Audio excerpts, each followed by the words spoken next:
Mr. Hill, what has television given you?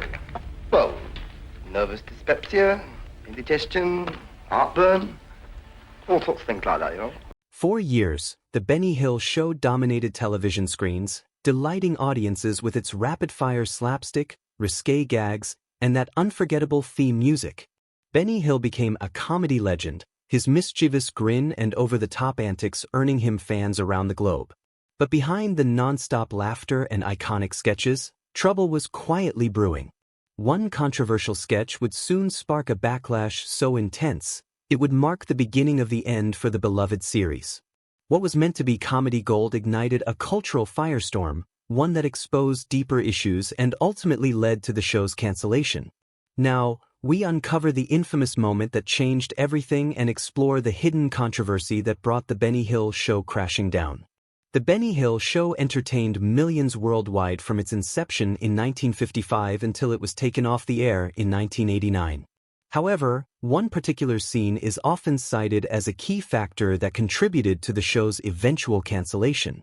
While the Benny Hill Show had always pushed the boundaries with its humor, a sketch aired in the late 1980s struck a particularly controversial note. The scene in question featured Hill in a parody of a beauty pageant, where scantily clad women were ogled and objectified. The sketch resulted in a particularly crass and tasteless joke that many viewers and critics found offensive. During this time, public sensibilities and attitudes towards comedy were changing. What was once considered cheeky and harmless fun began to be viewed as outdated and offensive. The infamous sketch catalyzed these critiques, bringing the issue to the forefront of public debate. But how did a comedy program adored by millions meet such a dramatic end? What happened? Before we delve into the controversial scene that changed everything, let's explore the life of the man behind the show. Alfred Hawthorne Hill, better known by his stage name Benny Hill, was born on January 21, 1924, in Southampton, Hampshire, England. However, there is some ambiguity regarding his birth year, as some sources cite 1925 instead. His family background is quite intriguing, particularly due to the artistic inclinations of his forebears. His father, Alfred Hill, managed a surgical appliance shop. This profession was a departure from the entertainment roots of the family, as his grandfather, Henry Hill, had been a circus clown. The legacy of performance and entertainment influenced Benny Hill's eventual career path. His mother, Helen, was also a significant figure in his early life. Benny Hill attended Taunton School in Southampton. His education there did not immediately lead him into the entertainment industry. Instead, Hill's early career was marked by a variety of jobs, none of which were directly related to show business. He worked at Woolworths, which provided him with his initial work experience. Subsequently, he took on roles that showcased his versatility and ability to adapt to different types of work. He worked as a milkman, a bridge operator, a driver, and even as a drummer. Hill's diverse early job experiences contributed to the range of characters and scenarios he later portrayed in his comedy. His foray into the entertainment industry began when he became an assistant stage manager with a touring revue. This position marked the beginning of his lifelong career in show business.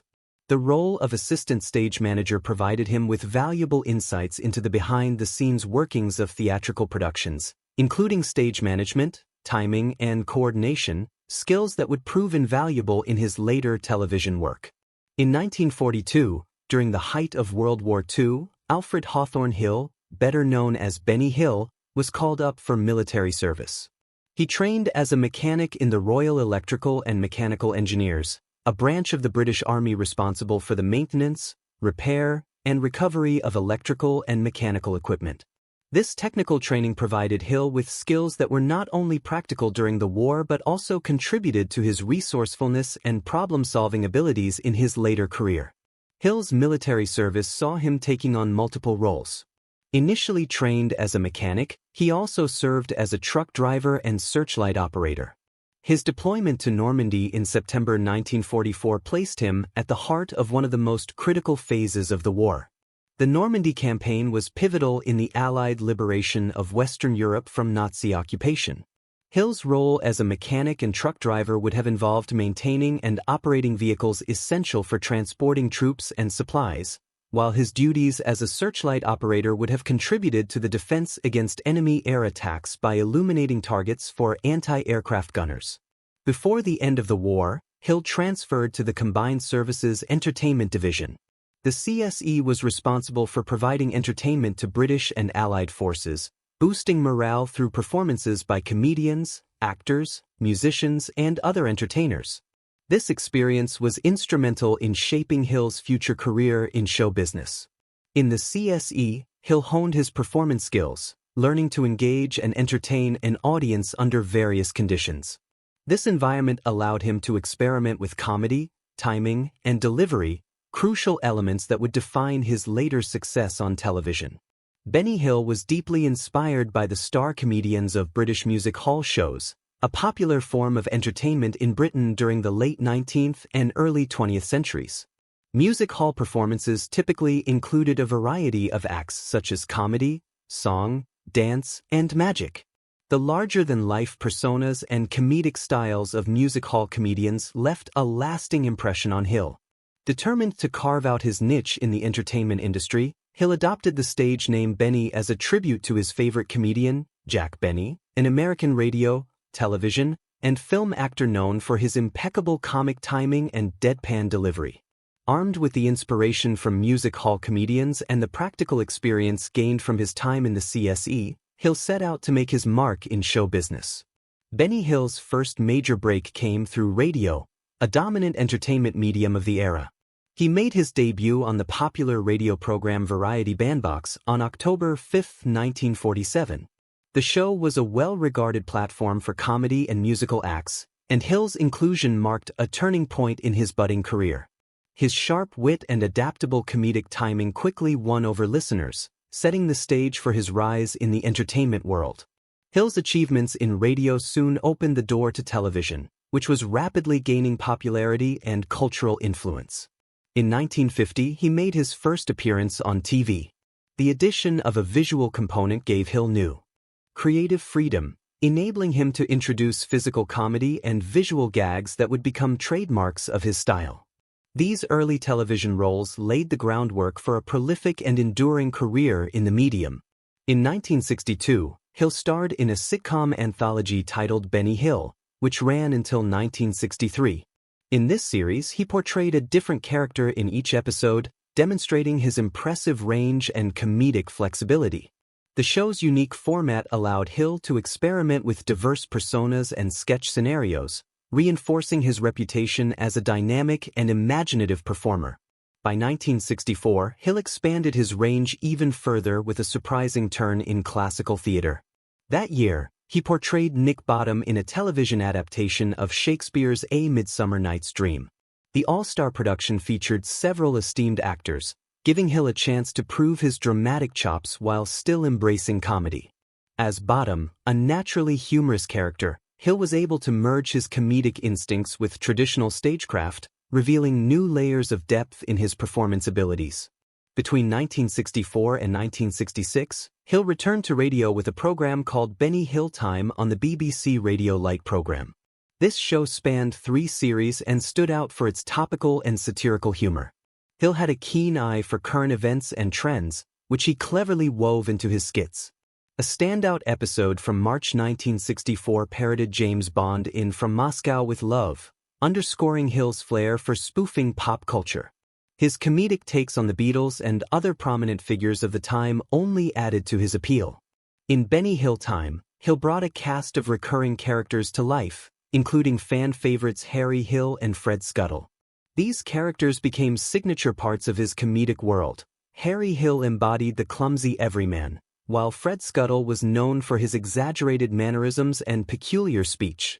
Through these personas, Hill explored a broad spectrum of comedic themes and archetypes, further solidifying his legacy as a versatile entertainer. These characters not only highlighted Hill's range as a performer but also endeared him to a broad audience by providing recurring figures that listeners could anticipate and enjoy. Benny Hill faced numerous challenges in his early career. Despite his talent and ambition, Hill struggled to gain a strong foothold on stage, where his performances received mixed reviews. Despite his talent and ambition, Hill struggled to gain a strong foothold on stage, where his performances received mixed reviews. Benny Hill's journey through the world of entertainment began with radio, a dominant medium of its time that captivated audiences across Britain. However, his early success on the airwaves was far from smooth. Hill's radio career was marked by a series of highs and lows. Some of his shows struck a chord with listeners, while others failed to leave a lasting impression. Despite the inconsistency, this formative period proved essential in helping Hill refine his comedic instincts. It was during these years of trial and error that he developed a resilient spirit and honed a comedic style that blended sharp wit with a flair for the absurd. But it wasn't until he transitioned to television that Benny Hill truly found his footing and fame. On January 15, 1955, The Benny Hill Show premiered on the BBC, marking the beginning of a legendary television career that would span decades. From the outset, the show distinguished itself with a unique format inspired by the vibrant tradition of British music hall entertainment. It combined live stage sketches with pre-recorded segments, a blend that gave Hill ample room to flex his creative muscles. His brand of humor, which leaned heavily on slapstick, double entendres, parody, and visual gags, quickly endeared him to a wide range of viewers. Hill's comedic world came to life thanks in large part to his recurring collaborators. During the BBC years, a rotating cast of talented performers helped bring his sketches to life. Patricia Hayes, Jeremy Hawke, Peter Vernon, Ronnie Brody, and co-writer Dave Freeman were pivotal figures during this time. Freeman, in particular, played a major role in shaping Hill's material throughout the 1950s and into the early 1960s. One of the most beloved figures from this period was Jackie Wright, a diminutive, bald-headed actor who became a fan favorite thanks to his frequent appearances as the target of Hill's infamous head-slapping routines. Wright's stoic reactions and impeccable timing made him the perfect straight man in Hill's exaggerated comedy. Although Hill remained primarily with the BBC until 1968, he briefly experimented with other networks, including ITV and ATV, between 1957 and 1960 and again in 1967. These short departures allowed him to explore different creative approaches and reach new audiences, further refining his comedic identity. A significant turning point in Hill's career came in 1969 when The Benny Hill Show moved from the BBC to Thames Television. This shift heralded a new era for the program and significantly boosted its popularity. Rather than airing weekly, the show adopted a format of one-hour specials, providing Hill with more flexibility and time to develop complex sketches and musical numbers. These longer specials allowed for more elaborate production values and gave Hill the opportunity to further expand his comedic range. Under Thames Television, the show gained international acclaim, eventually being broadcast in over 140 countries. Hill's combination of physical humor and universal comedic themes translated across language barriers, turning him into a global comedic icon. His keen abilities as a writer, performer, and impressionist were key to the show's continued success.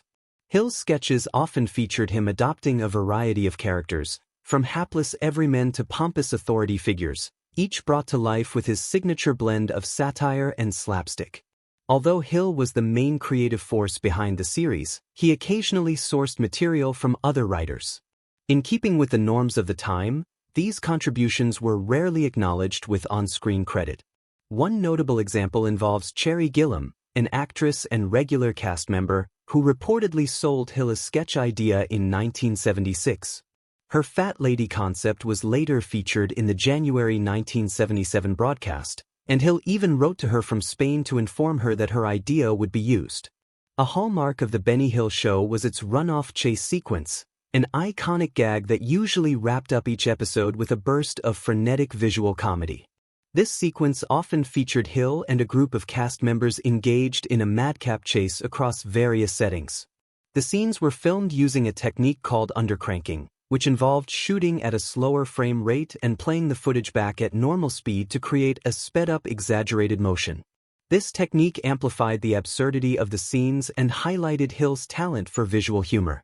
Recurring characters in these chases often included a mix of police officers, grannies, vicars, and scantily clad women, contributing to the comedic chaos.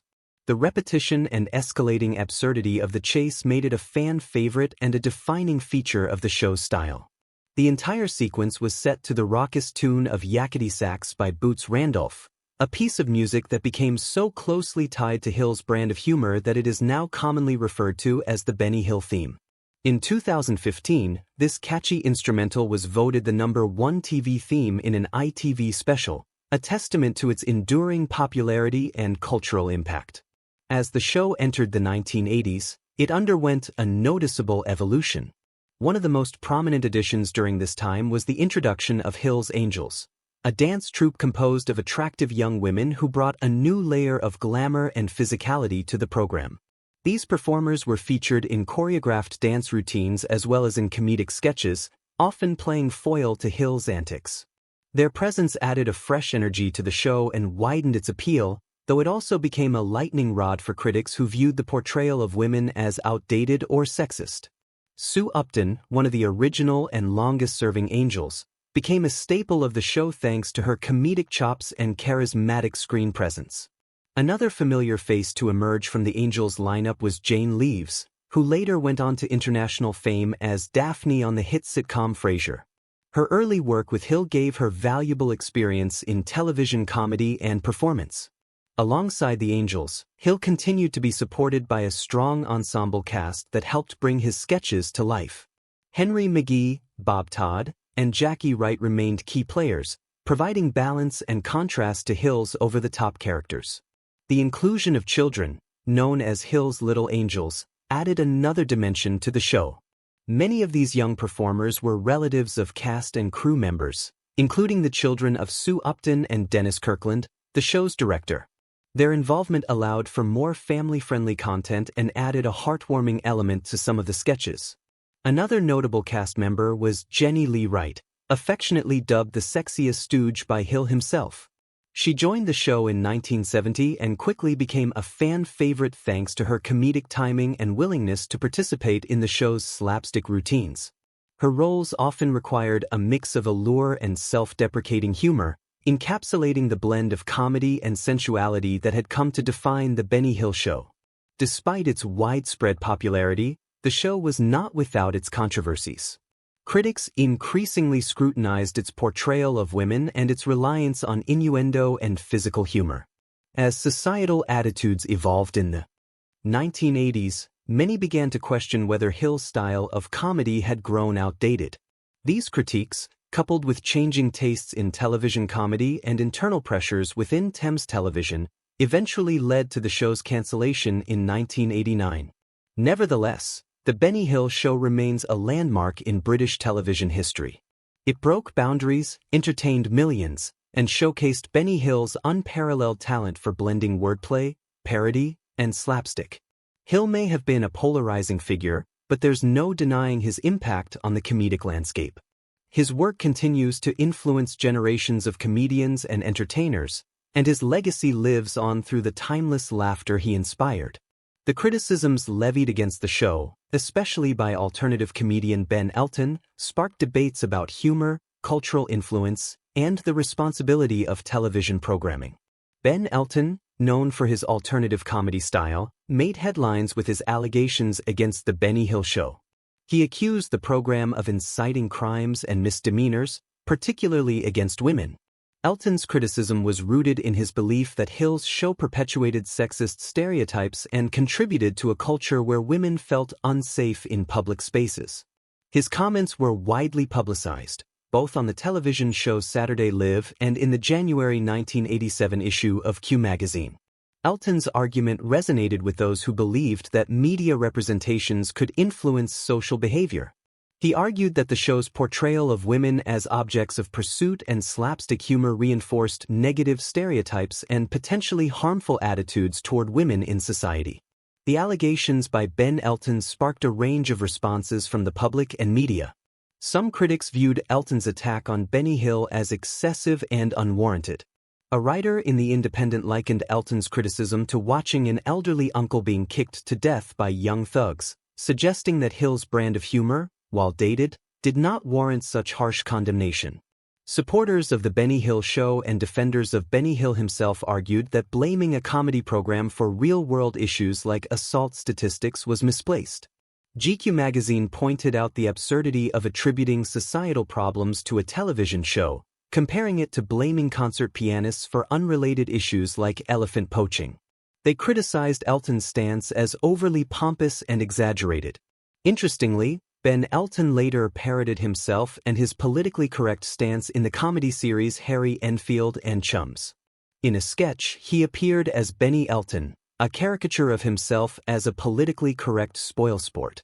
The sketch humorously depicted Elton being chased by angry women to the tune of yakety sax after attempting to enforce feminist principles in a manner deemed excessive and humorless.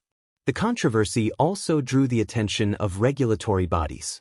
A spokesman for the Broadcasting Standards Council commented on the changing perceptions of humor and its impact on societal norms. He noted that what was once seen as funny, such as half-naked women being chased by a comedic character, was now increasingly viewed as offensive and outdated. Despite the criticisms and controversies, The Benny Hill Show remains a significant part of British television history. During its heyday, The Benny Hill Show captivated audiences with its blend of slapstick humor, visual gags, and memorable characters. The program's popularity peaked in the early 1970s, with viewer numbers soaring to over 21 million in 1971. This made it one of the most watched programs on British television, highlighting Hill's ability to connect with a broad audience through his comedic prowess. Benny Hill's contributions to television comedy were recognized with numerous awards and nominations. In 1972, Hill received the BAFTA Television Award for Best Writer in recognition of his outstanding contributions to the writing of The Benny Hill Show. Additionally, he was nominated for the BAFTA for Best Entertainment Performance, showcasing his versatility as both a writer and performer.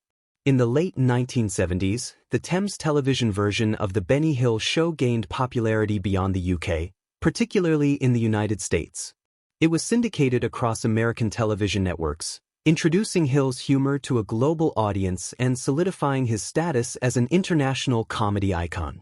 The show's popularity in the United States led to Emmy Award nominations for Outstanding Variety in 1980 and 1981. These nominations underscored the show's impact and appeal on both sides of the Atlantic, recognizing Hill's ability to entertain audiences worldwide. Hill received the prestigious Rose d'Or Award in 1984, further cementing his reputation as a pioneering figure in television comedy. The award celebrated his creative achievements and the enduring popularity of The Benny Hill Show across Europe and beyond. The Benny Hill Show not only entertained millions but also influenced generations of comedians and television creators. Hill's distinctive style, characterized by fast-paced sketches, memorable characters like Fred Scuttle and the Hills Angels, and the iconic yakety sax theme, became synonymous with British humor. After a successful and illustrious career spanning over 2 decades with Thames Television, Benny Hill made the decision to step away from his iconic show, The Benny Hill Show, marking the end of an era in British television comedy. In late May 1989, Benny Hill announced his departure from Thames Television after 21 years of producing his popular variety show. Hill, having been a significant asset to Thames Television, had reportedly earned the company £26 million over the years, largely due to the show's success in the United States.